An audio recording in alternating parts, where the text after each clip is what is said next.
हर अमल से ये काम अच्छा है। कह दीजिए सुभान अल्लाह। हर अमल से ये काम अच्छा है। बिस्मिल्लाहिर्रहमानिर्रहीम। अल्हम्दुलिल्लाहि रब्बिल आलमीन वस्सलातु वस्सलामु अला सय्यिदिल मुरसलीन अम्मा बाद। क़ाल अल्लाहु तबारक व तआला फ़िल क़ुरआनिल मजीद वल फ़ुरक़ानिल हमीद। अऊज़ु बिल्लाहि मिनश शैतानिर रजीम। बिस्मिल्लाहिर रहमानिर रहीम। या अय्युहल्लज़ीना आमनु उदख़ुलू फ़िस्सिल्मि काफ़्फ़ा। वक़ाल तआला वमा अरसलनाका इल्ला रहमतल लिल आलमीन। वक़ाल अन्नबिय्यु सल्लल्लाहु अलैहि वसल्लम ला युमिनु अहदुकुम हत्ता यकून हवाहु तबअन लिमा जिअतु बिहि औ कमा क़ाल अलैहि सलातु वस्सलाम। हज़राते गिरामी, बाशिंदगाने प्रतापगंज और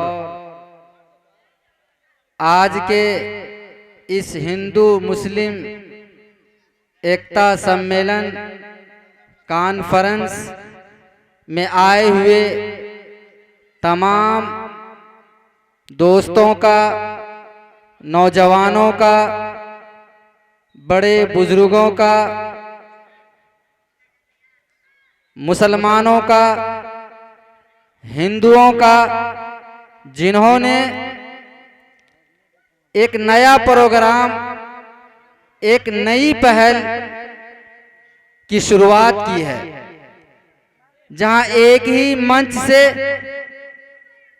कुरान और हदीस के जानने वाले इंसानियत का, भाईचारे का, अमन व अमान का पैगाम देते हैं, तो वहीं पर दूसरी जानिब अपने धर्म ग्रंथों के हवाले से, गीता और रामायण के हवाले से वो भी अमन व अमान, भाईचारे और इंसानियत का पैगाम सुनाते हैं, जहां पर तमाम इस्लामिक स्कॉलर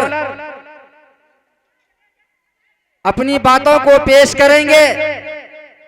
और जैसा कि मैंने सुना कि आज दिन से ही हमारे हिंदू भाइयों के भी तमाम अहबाब और दोस्तों ने अपनी वाणी को रखा है। मेरे दोस्तों, यही इस मुल्क की खूबसूरती है, यही इस मुल्क की पहचान है।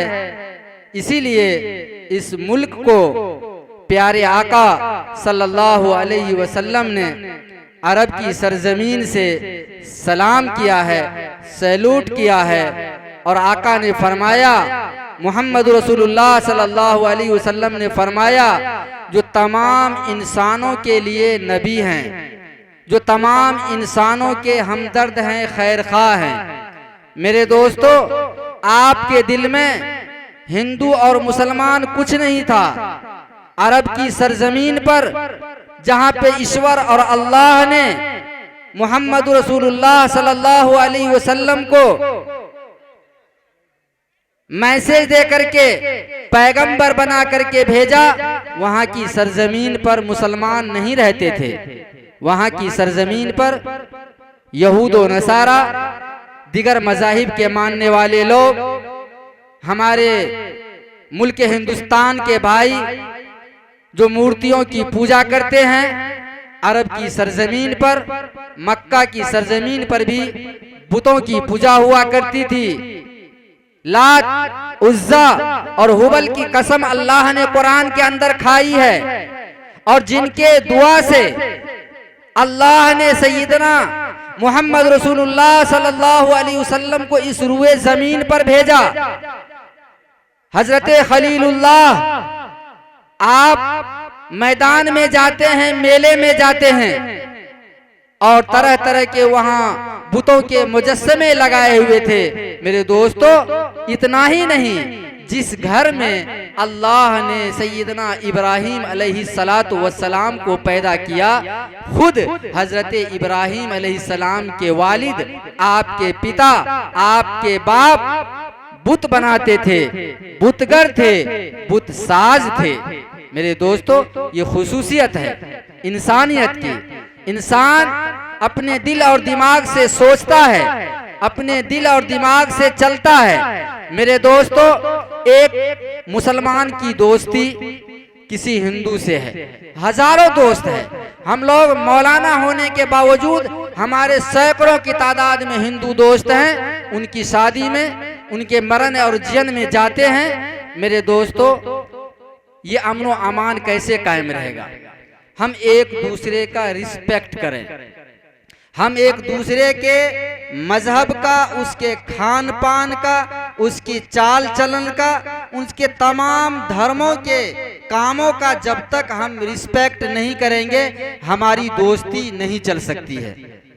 जब एक बाप और बेटा, बेटा को खाने में कुछ पसंद है, बाप को खाने में कुछ पसंद है, बाप अपने बेटा पे दबाव नहीं बना सकता है, बेटा अपने बाप के लिए उसकी मर्जी के खाने का इंतजाम करता है, तब जाकर के बाप और बेटे का रिश्ता चलता है, वरना बाप और बेटे में भी झगड़े की नौबत आती है। मेरे दोस्तों, और वो दोस्ती ही क्या दोस्ती है, वो भाईचारा ही क्या भाईचारा है, वो इंसानियत ही क्या इंसानियत है, जिसमें एक दूसरे का एहतराम ना हो, सम्मान ना हो। मेरे दोस्तों, हम किसी हिंदू भाई को अपना दोस्त बनाते हैं, हम उसके साथ रहते हैं, उठते हैं, बैठते हैं। क्या मेरा ये फर्ज बनता है कि हम उस दोस्त की इज्जत के ऊपर हमला करें?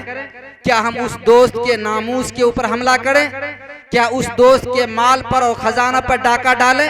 हरगिज नहीं, हरगिज नहीं। अरे यही तो मोहम्मद रसूलुल्लाह सल्लल्लाहु अलैहि वसल्लम ने पैगाम दिया। अल्लाह के नबी सल्लल्लाहु अलैहि वसल्लम ने, इंसान तो बहुत दूर है, जानवरों का भी अल्लाह के नबी ने एहतराम किया। एक शख्स ऊंट पाल रखा था, वो ऊंट को बहुत ज्यादा मारता था, गाली देता था।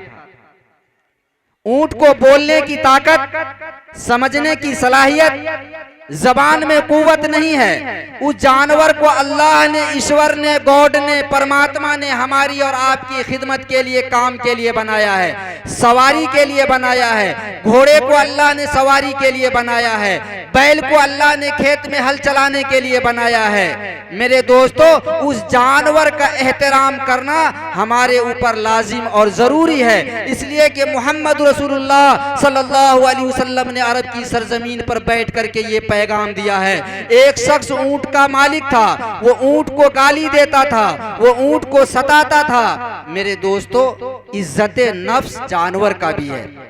आपने चींटी को देखा होगा, छोटी सी चींटी है, लेकिन जब आप उसे सताते हैं या उसके ऊपर आपका पांव पड़ जाए, उसे ताकत नहीं है आपसे लड़ने की, लेकिन वो चींटी गुस्सा होकर के आपके पांव में, आपके जिस्म में काटने की कोशिश करती है और काटती है। इसलिए कि आपने उसकी इज्जत से, उसके अस्मिता से, उसके सम्मान से खिलवाड़ किया है, इसलिए वो चींटी भी अपने सम्मान की तौहीन को बर्दाश्त नहीं करता है और एक ताकतवर इंसान को काटने के लिए तैयार होता है। आका सल्लल्लाहु अलैहि वसल्लम के दरबार में वो ऊंट आता है और आकर के अल्लाह के नबी सल्लल्लाहु अलैहि वसल्लम के दरबार में अपने दोनों आगे के पाँव को झुका करके, जिस तरीके से हम प्रणाम करते हैं, सलाम करते हैं, वो ऊंट आकर के अपने जबान में, अपने अंदाज में आका सल्लल्लाहु अलैहि वसल्लम को सलाम करता है, प्रणाम करता है। अल्लाह के नबी सल्लल्लाहु अलैहि वसल्लम उस ऊंट को देखते हैं, उस ऊंट के आंखों से आंसू जा रहे होते हैं। अल्लाह के नबी ने अंदाजा लगा लिया कि इस ऊंट के ऊपर जुल्म हुआ है,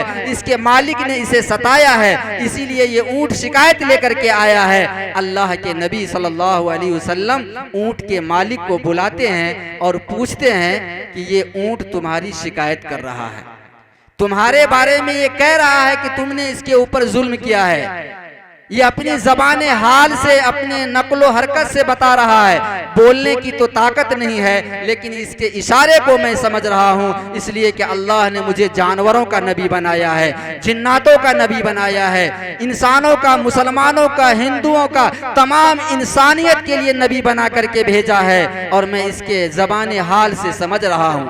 दोस्तों, कुर्बान जाइए उस परफेक्ट मोहम्मद सल्लल्लाहु अलैहि वसल्लम के किरदार पर, औसाफ पर। उस ऊंट के मालिक ने कहा कि अल्लाह के नबी, यकीनन मैंने इस ऊंट को गाली दिया है और मैंने इस ऊंट को एक लाठी, एक डंडा मारा है। मेरे दोस्तों, अल्लाह के नबी ने फरमाया कि अल्लाह से डरो, कयामत के दिन ईश्वर के सामने जाकर के तुम्हारी पेशी होगी, और उस वक्त ये ऊंट अगर तुम्हारी शिकायत करेगा, उस वक्त अल्लाह को क्या जवाब दोगे? ये जानवर है, बोलने की ताकत नहीं है, अल्लाह ने तुम्हारी खिदमत के लिए इसको पैदा किया है, इसलिए इसके ऊपर जुल्म न करो। और उसके बाद अल्लाह के नबी ने ऊंट को खुश करने के लिए ऊंट के सामने में ऊंट के मालिक को एक तल्ख अंदाज में बोलने का जो एक अंदाज होता है, हरगिज खबरदार ऐसा मत करना, अगर ऐसा करोगे तो मैं तुम्हें सजा दूंगा। और ऊंट को ये एहसास दिलाया कि मैंने तुम्हारे मालिक को डांट दिया है, मैंने तुम्हारे मालिक को सबक दे दिया है, आइंदा तुम्हारा मालिक तुम्हारे ऊपर जुल्म नहीं करेगा। मेरे दोस्तों, इसका असर ये होता है कि वो ऊंट खड़ा होकर के फिर अल्लाह के नबी को सलाम करता है और खुशी खुशी अपने मालिक के साथ चला जाता है। ये है इस्लाम मजहब, ये जानवरों का रिस्पेक्ट करना सिखाता है। तो इंसानियत तो बहुत दूर की बात है मेरे दोस्तों, इस्लाम ने जानवरों के ऊपर भी जुल्म करना हराम करार दिया है। और अल्लाह ने कहा कि ईमान वालो, ईमान के अंदर दाखिल हो जाओ मुकम्मल तरीके से। इस्लाम के माना ही अमन व अमान के हैं, इस्लाम के माना ही शांति के हैं। मेरे दोस्तों, तो मैं ये अर्ज कर रहा था कि एक हिंदू और मुसलमान की दोस्ती है, रात दिन सोना, बैठना, उठना, जागना साथ में होता है, और लेकिन जब वक्त आ जाए, एक दोस्त दूसरे दोस्त की इज्जत के ऊपर हमला कर दे, एक दोस्त दूसरे दोस्त के माल और खजाने पर डाका डाल दे, एक दोस्त दूसरे दोस्त के मज़ाहिब का एहतराम, धर्म का एहतराम न करे, तो वो दोस्ती नहीं चल सकती है। दोस्ती तो इसी का है कि दोस्त की इज्जत का ख्याल कीजिए। दोस्त के ऊपर कोई हमला करने वाला हो तो ढाल बन करके तैयार हो जाइए, और दोस्त की इज्जत के ऊपर कोई लूटा और डाका डालने वाला हो तो एक मुसलमान अपने आप को ढाल बना करके तैयार हो जाए और ये कह दे कि ये मेरे दोस्त की इज्जत है, ये मेरे दोस्त की बेटी है, ये मेरे दोस्त की बीवी है। इसकी इज्जत से खिलवाड़ करना मेरी दोस्ती, मेरी ज़मीर के खिलाफ है। मेरे दोस्तों, ऐसा पैगाम अगर देंगे तो हिंदुस्तान की सरजमीन पर कभी भी हमारे अंदर फसाद पैदा नहीं होगा। इसीलिए आज ज़रूरत है कि हम अमन व अमान के साथ एक दूसरे की इज्जत का, एक दूसरे के आबरू का, एक दूसरे के खान पान का, एक दूसरे के माल दौलत जायदाद हर एक का रिस्पेक्ट करें, एहतराम करें, तो इंशाअल्लाह हमारे मुल्क में अमन व अमान रहेगा। और आज प्रतापगंज की सरजमीन से इस हिंदू मुस्लिम एकता सम्मेलन का ये पैगाम पूरे हिंदुस्तान के अंदर, पूरे जिला के अंदर, पूरे बिहार के अंदर जाएगा, और लोग मिलजुल करके अपनी जिंदगी को आगे बढ़ाएंगे, तो हमारा मुल्क जो सोने का चिड़िया था वो कयामत की सुबह तक इंशाअल्लाह सोने का चिड़िया रहेगा।